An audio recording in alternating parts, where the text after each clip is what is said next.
सासूच्या डोळ्यासमोरच सुनेचा धारदार चाकूने वार करून खून केल्याची धक्कादायक घटना छत्रपती संभाजीनगरमध्ये घडलेली आहे।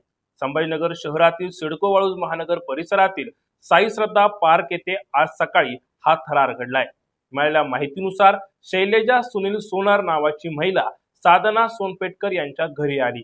तेथे आधी घरातील लोकांची चौकशी केली आणि माझ्या मुलाला तुमच्या कंपनीत कामाला लावायचं आहे अशी थाप मारत घरात प्रवेश केला। त्यावेळी घरात केसरबाई या एकट्याच होत्या।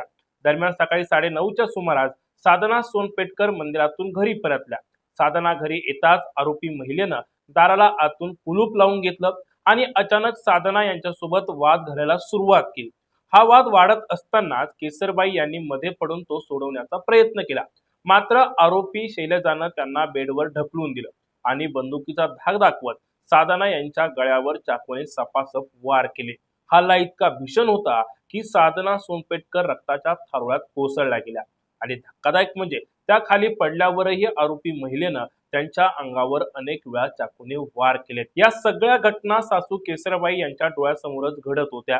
दरम्यान प्रसंगावधान राखवत केसरबाई यांनी बाजूला पडलेली बंदूक उचलून खिडकीतून खाली फेकून दिली। घरातून मोठा आवाज ऐकून शेजाऱ्यांनी तात्काळ महेंद्र सोनपेटकर आणि पोलिसांना याची माहिती दिली। घटनेची माहिती मिळताच पोलीस उपनिरीक्षक प्रदीप शेवाळे, जामदार विशाल पाटील तसेच इतर पोलिसांनी घटनास्थळी धाव घेतली।